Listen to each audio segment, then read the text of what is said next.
Thank you so much, Ron. And I'm so excited to be here. Again, I'm just going to be talking about today how you can innovate faster with Google Cloud on Gen AI. A quick introduction. My name is Naresh Jasotani, and I'm a principal technologist at Google Cloud. I'm a Gen AI Black Belt ambassador. It's all the words we use that within Google. I've published a couple of books, Blockchain Beyond Basics and Adopting TensorFlow for the Real World AI.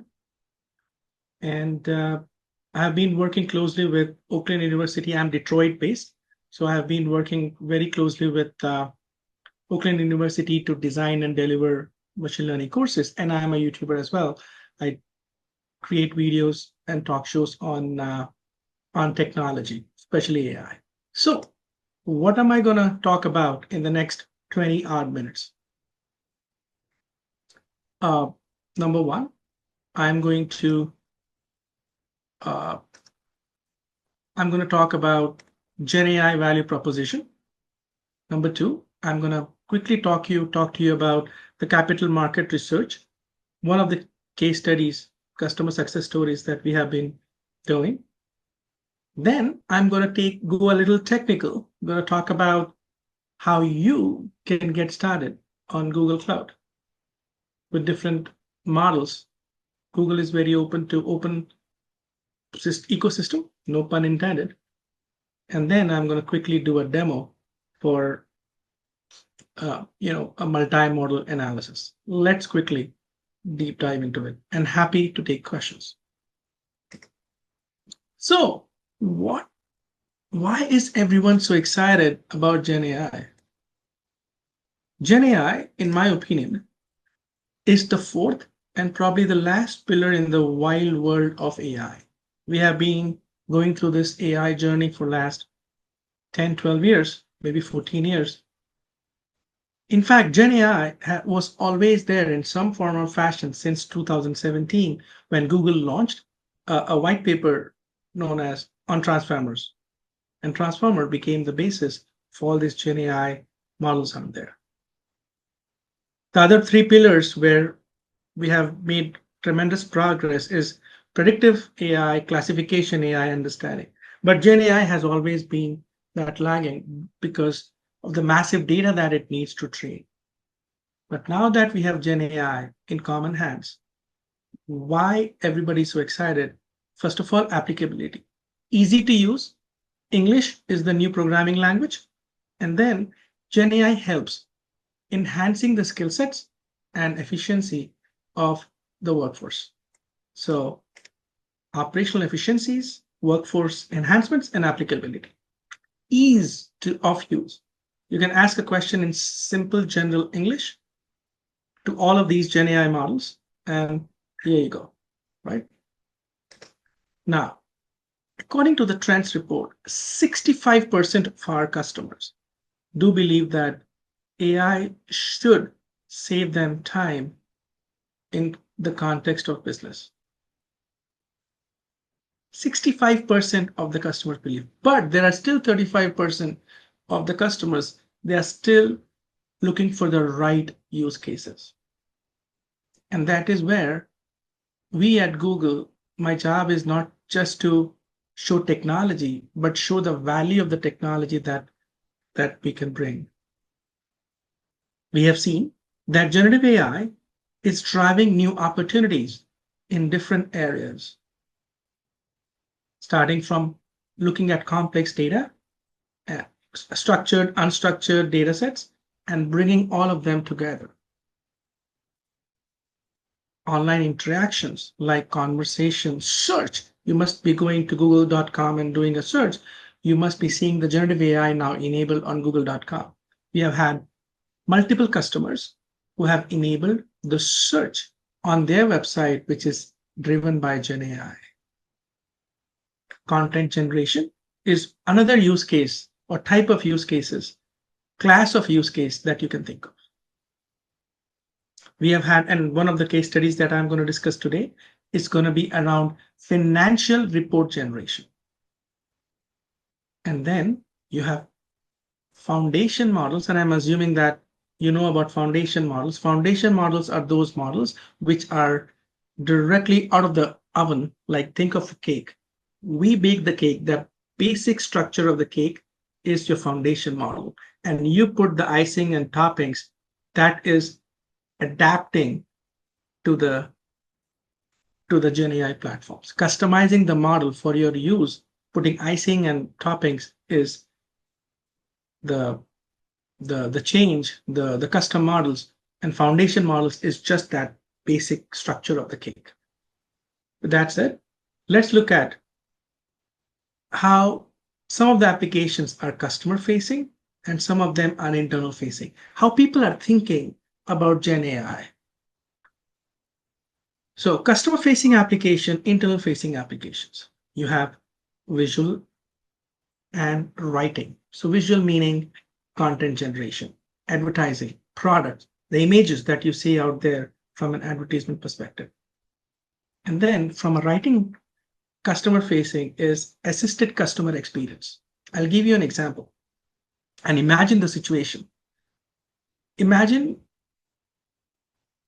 I have my vehicle having some issues in middle of a road, nowhere, very remote place. And I want to find out what is this check engine light. My vehicle is on the shoulder of a highway. Now, what experience would make more sense? I go to Google and search for it, and it gives me like 10 links, and I go through each link separately. Or I pull up a manual from my car, which is mostly a printed book, and I go through the manual.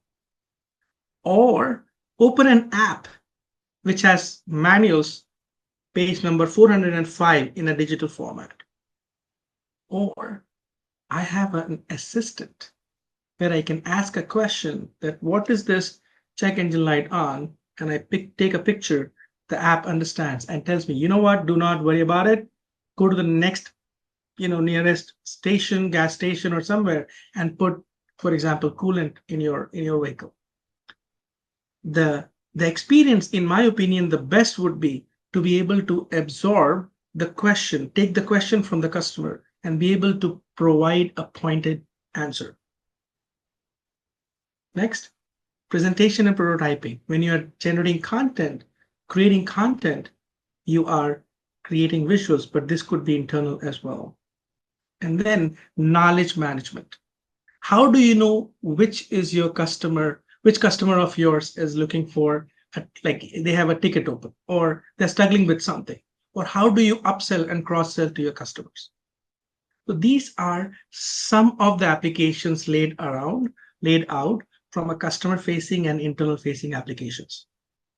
There is an entire science behind when you want to start your Gen AI journey. Now let's talk about some of the use cases. Creative Assistant. This is one of those powerful use cases, and the screen that you're seeing on the right is directly on the Google Cloud Console. You see a piece of chocolate cake on a plate in a photorealistic manner, and then you get it generated. Content generation include newsletters, articles, advertisements, content for consumer consumption, even manuals of the car. All of these are being now generated by the use of generative AI. But generative AI in itself is not operating in silo.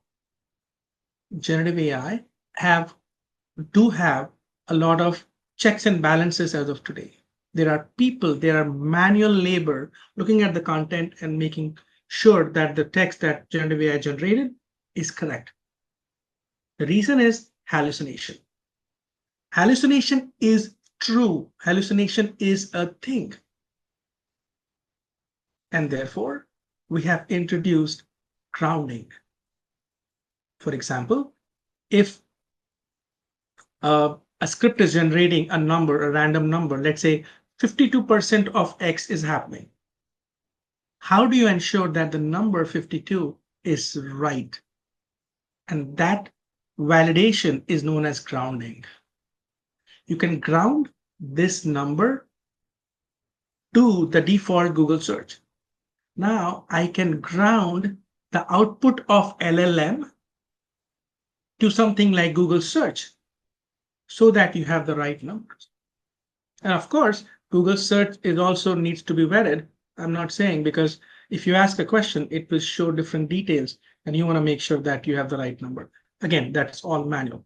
The point I'm trying to make is Gen AI cannot operate in silo. It has to be duetted. It has to be enhanced. It has to be checked, cross-checked with a person, a manual. Now, let's talk about financial use cases.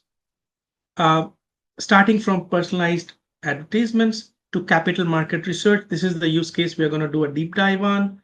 To enhance virtual assistant, imagine the experience from a customer wherein the customer goes to a bank and the person is able to apply a loan without a human interaction. You can use a machine. It knows a lot of things already about you based on the information that you provided, and be able to automatically help you select the right product in terms of loans or investment advice.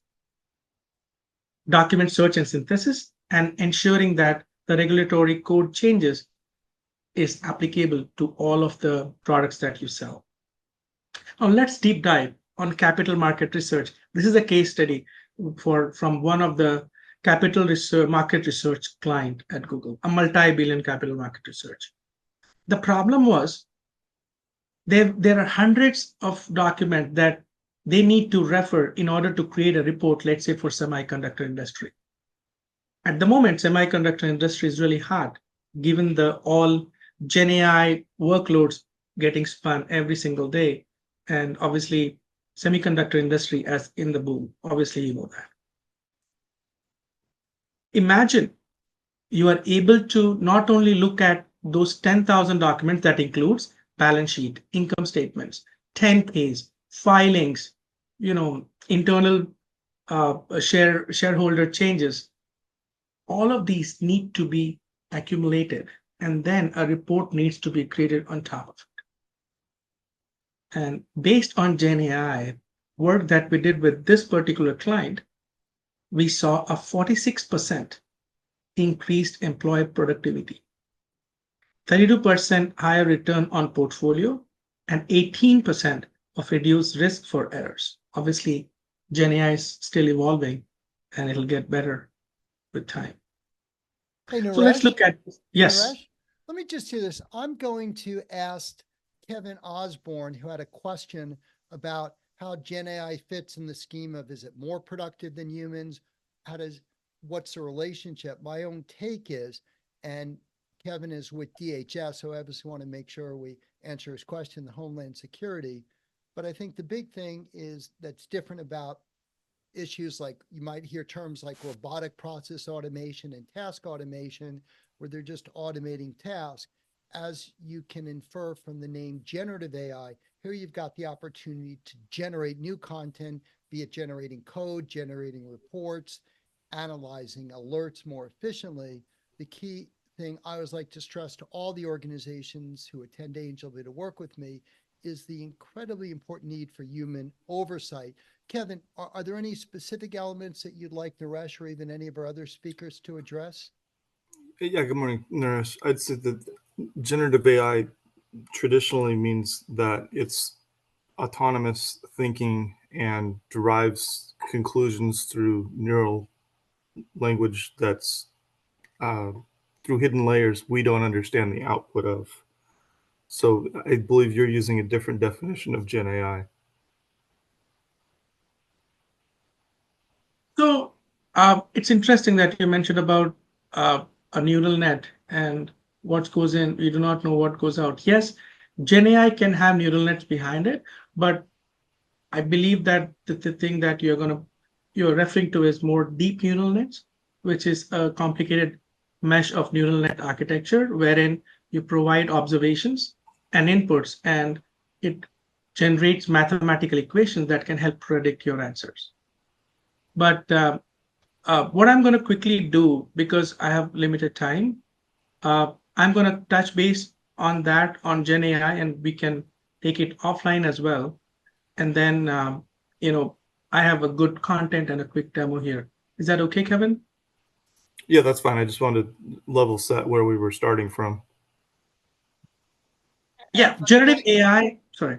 Yeah, and for Kevin, anyone else, we'll try and address these live. I know Joe from the state of Wisconsin has a question. We'll get to these as much as we can, knowing that the real benefit is then setting up this follow-up deep dive where Google and or Naresh and some of his colleagues who support the federal government can provide more detailed insights. But Naresh, why don't you keep going? Makes sense. So I'm going to come to your question, Kevin, because I have a few slides from a technical standpoint. So again, appreciate your patience here. Next is capital market research, and I'm not gonna walk you through this architecture, but this architecture is available for you to download and see how it looks like. Let me quickly show you how it works. So you have proprietary data sets, structured and unstructured. You have public websites where you can get your data from. Next, all of these are documents. The semiconductor industry research needs to happen through these documents. Now, all you need to do is upload all of these documents or have a common place where you have this repository of documents. It can be in Google Cloud Storage or anywhere in your organization. Once you have uploaded these documents, let's say in our example, Alphabet's 10K quarterly statements, income statements, balance sheets, all financial statements are brought into this Gen AI. Now, Gen AI, generative AI, is a model using transformer architecture, which has read a lot of textual information in the past. And based on all the information it has read, this model is now able to digest additional textual information and be able to answer based on the information that you provide. Gen AI, as I said, in the technical aspect, I'm going to talk to you about different models that are available out there directly to consume. Once you have uploaded, all of these documents are consumed by the model automatically on Google Cloud Console, and then you are able to ask questions based on those documents. Generative AI in the model itself has one problem, which is applicable to all the models out there, which is hallucination. And therefore, we have made sure that when you ask a question, for example, it provides you the grounding information, the location, the source from where it got the information. So if you look at what is their sustainability strategy, that's Alphabet's. Now we have brought in Gen AI in Sheets. Sheets is Google's, Office product and workspace product, and you can have all of these Gen AI capabilities inside Sheets as well, like this. It can search 10K for different companies, and you get the answer like this. Now, I want to create a report on Alphabet. And you can see that these Gen AI capabilities are now available in Document, the Google Docs. But how are these things made possible? It is made possible using foundation models on Vertex. Now, Kevin, this is probably your answer now. Generative AI is a technology that can help you generate content, answer questions, and even provide search or provide answers from your content as well. Generative AI, in my opinion, in AI, as I mentioned in the first slide itself, AI, in my opinion, has 4 pillars: predictive, classification, and there was one more which I'm not able to recall, and the 4th one is Gen AI. So the 4th pillar of Gen AI is, the 4th pillar of AI is Gen AI, where you are now generating content. You are generating outputs of, articles, or you are putting in your structured, unstructured data to be able to search using common English language. Foundation models are those models which can help you enable that. On Google, you have foundation models like Gemini. Gemini 1.5 Pro and Flash are the two of the Google's latest model. But as I said, Google is very open to open source models like Claude, Llama, GPT, and other models as well. So this is the ecosystem of Google, wherein you have Google Foundation models, you have abstracts of these for models as services that you can use, for example, speech to text, Doc AI, Vision, and others. And then you have partner ecosystem, which is an open source models, Llama, Mistral, Claude, Falcon. There is a Vertex AI model garden where you can access all of these models. Now, but why would I use a Google hosted foundation models versus Llama or Gemma or Mistral or GPT or others? How do I use it? And therefore, Google has provided you a service that can help you compare different models as well. These models, the foundation models, have to sit on Google's cloud, right? But then there could be a lot of PII information or legal things that you cannot share with these LLMs. And therefore, we provide an open ecosystem wherein you can consume those models in your Google Cloud parameter. Let's see an example. If this is your GCP tenant, this boundary, and you have these models hosted on Google Cloud, you could use this, of course, but then due to legal constraints, you may not be able to use these models. In those cases, what you got to do is you can have these models inside your GCP tenant. Look at that. These models, Gemini, and these are the previous models from Google, they're all hosted on Google Cloud infrastructure and not in your GCP tenant. Here, you are able to get all of these models inside your tenant. And it needs a huge, like a lot of time for us to explain how this works, but this is a possibility. Now, this is a decision tree. If you have any legal blockers against using Google hosted large language models, yes, then you going to use the RAG? RAG is another retrieval augmented generation architecture.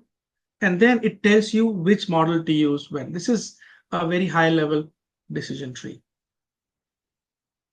Now, quickly, as I said, you can compare models. AutoSNX is a service where you can compare models based on your use cases. Now, let me quickly do a demo, and then I can take some questions around. So, demo number 1, what we have done is we have created, we have created for our customers to look at it. So you have GenAI Playground, wherein you have multiple use cases like video analyzer, knowledge-based Q&A, master data management, ask my data, other things. Now, you have knowledge Q&A, wherein you are able to ask questions of PDFs, audio files, images, YouTube videos, and your uploaded videos as well. So now it doesn't have to be text. It can be multimedia. For example, as I said, images, audios, videos, YouTube videos, and things like that. Let's look at it. Here, I want to click on how many rear flood lamps are there in Broncos Sport. And it'll go and search all of these content, including videos, and it says there are 2 rear flood lamps in Bronco Sports. And it gives you where it got the information from, as well as the video reference. Look at this. It got this reference from this MP4 file, which was here. From a security standpoint, let me show you another demo here. From a security standpoint, these folders behave like logical units. From a security, when you create these folders, you can provide ACLs, access control list, to these folders. So for example, if I ask a question, can I have a 73.5 pounds child in the lower anchor car seat of my ankle latch of my car seat? And it gives you a response. It says that no, you cannot have 73.5 pounds child because the child restraints must be up to 65 pounds. And it gives you the video reference from a YouTube. And look at this. There is a time. So from the YouTube video, you are when I click on this video, you are not going to watch the entire 18 minutes. I am running to be president of the United States, and I need you with me in this fight. So if you look at this, it's even though the video is 18 minutes long, the video starts at the exact location where you want to search it. For example, the site, the child constraints. So with that said, Ron, back to you, and happy to take questions.